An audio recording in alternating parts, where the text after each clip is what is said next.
statement on the progress of the Mount Kasim mining operation. I call on the Minister for Lands and Mineral Resources, Honorable Vosarogo.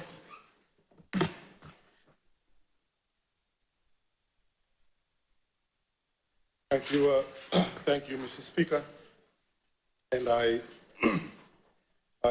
also take this time to thank the honourable gentleman for his question this afternoon. Firstly, Honourable Speaker, I think it's only right for me to perhaps make some distinctions between mining terms so that we can all understand, and also for the benefit of the public who might be listening in to this afternoon session. The Mount Kasi operation at the moment, Mr. Speaker, is not a mining operation. Mount Kasi at the moment is an exploration project. So there is no mining activity. It is a license or permission to the company to do exploration work, which is different from actual mining work. I make the distinction, Honourable Speaker, because there is quite often always some misconception and misunderstanding in the public domain between these terms. Mineral exploration, which is granted under an exploration license, and mining, usually granted or approved under a lease. By order, the operation of the exploration occurs first, and that is when the explorer looks at the mineralization patterns in the land that is identified, or SPL that have been identified. And in the exploration, if he finds that there are a yield of mineralization of gold or silver or any of the minerals that he or she or the company wishes to mine, then they would, of course, then apply to get a mining lease. So first, the distinction between the two terms, exploration and mining, and I want to state at this point that Mount Kasi at the moment is not a mining operation, it is an exploration, it's in its exploration phase at the moment. So what does it mean when there is exploration and when there is mining? Again, for everybody's information, mining, mineral exploration is when a company is issued with the rights to look at, explore minerals within an identifiable area, while mining, or the mining phase, it actually involves the discovery and the extraction of mineral deposits through the prospecting, and also involves advanced exploration. So the rights to undertake mineral exploration, Mr. Speaker, within the Mount Kasi prospect was granted to Vosarogo Gold Mines Pte. Limited, VGML, under Special Prospecting License 1519 on the 20th of June 2024, and it is for a term of 3 years. Now, VGML was awarded the right to apply for an exploration license after the company was rated first among 7 in a competitive tender process that was done in December of 2020. The tender award was based on VGML's meeting the criteria and having fulfilled the tender scope that was advertised. That simply means, Mr. Speaker, that the VGML was identified to have possessed technical proficiency, financial capability, and a sector-wide experience to undertake what is needed. As part of the application that they had sent to the Ministry of Lands and Mineral Resources in 2020, VGML had proposed an exploration expenditure of $50 million for the 3-year duration of the SPL. Now, by way of update, Mr. Speaker, despite the issue of the exploration license for the last 10 months, VGML has actually not been able to commence the proposed exploration work that they had identified in their work schedule. We are still working with the land owning unit who are opposing the grant at the moment, and we are closely working with the elders of the LOU, a series of meetings, 5 of which I personally attended myself in Nawara, and they have been very fruitful meetings, Mr. Speaker, sir, and we are positive that it will be sorted, and the issues that they are raising will be sorted in the not too distant future. In conjunction with my office, Mr. Speaker, the Director of Mines will be convening a meeting with the landowning unit upon the conclusion of the internal meetings with landowners, and they will be facilitated by the Rokovevuke in Welevu, who is stationed in Vosarogo. We are working out of the provisions of the Mining Act of 1965, Mr. Speaker. But the ministry, because we are dealing with landowners' expectation, we're dealing with emotions on land and minerals, we're taking a very diplomatic approach to deal with these types of sensitive matters. The intention of the ministry, Mr. Speaker, is to provide a very cordial environment for the investor to work within the government-approved tenement area without any issue, whilst also respecting and coexisting with the ownership of the landowners in the area. With the VGML's announcement of major investment for the operation here in Vosarogo, I'm also very keen to make sure that the matters in Kasi is sorted out at its earliest so that exploration could commence to confirm the viability of the Mount Kasi mineralization prospects that could lead to mining operation.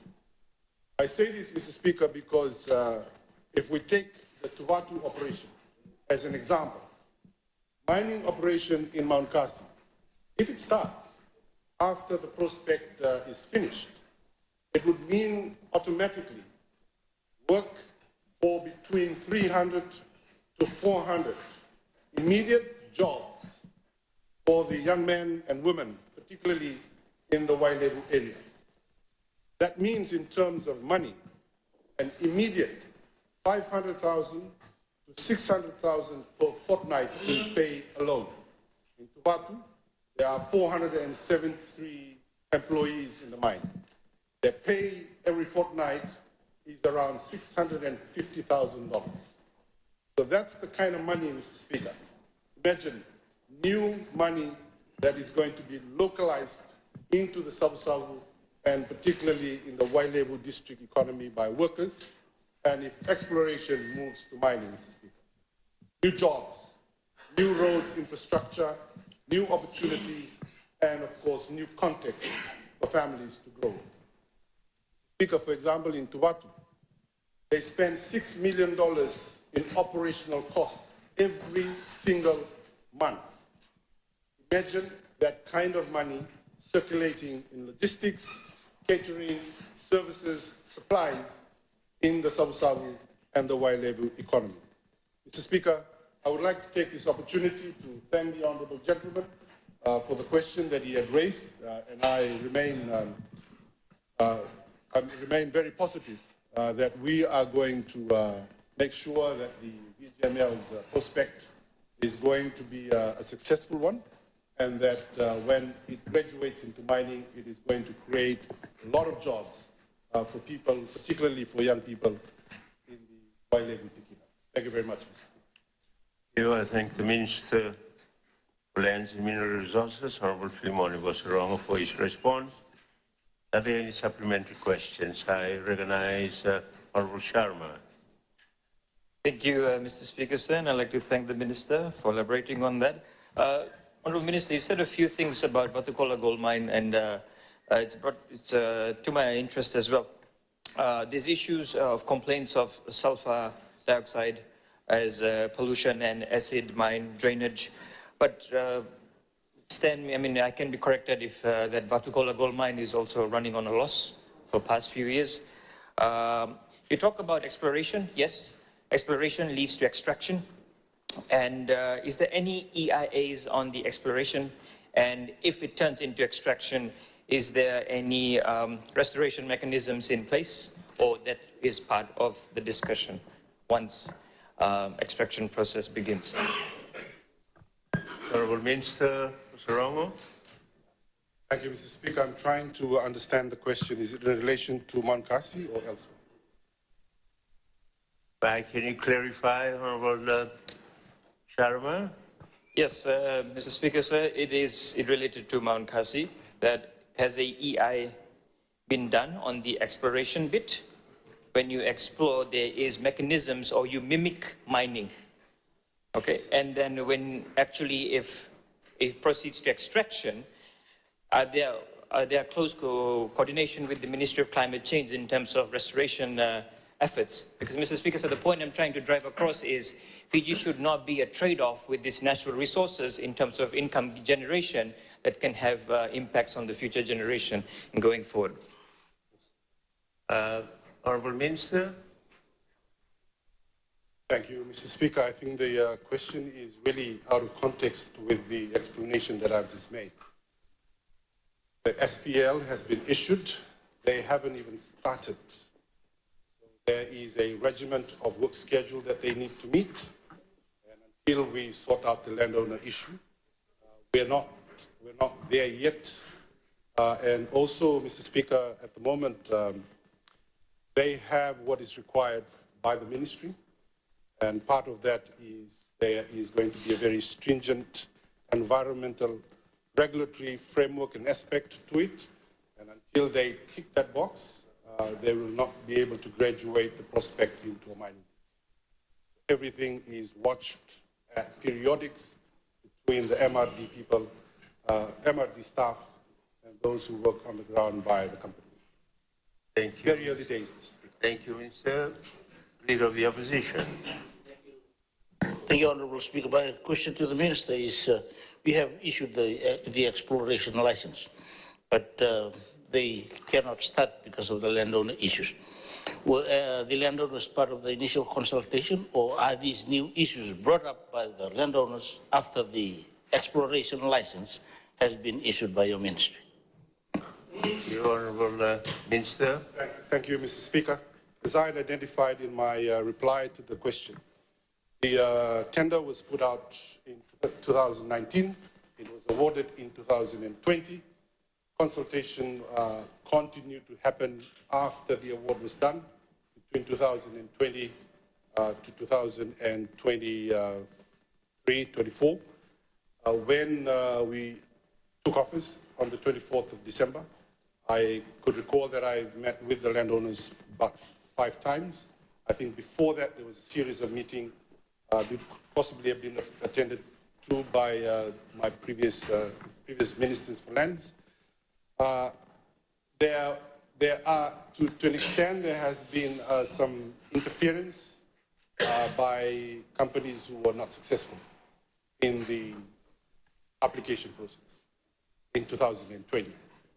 Those are the things that we're trying to make sure that it does not affect the proper administration of the issuance of license that was properly awarded in 2020. Thank you, Honourable Minister. That is the end of supplementary. We'll move on to the next question. And I will now call on Honourable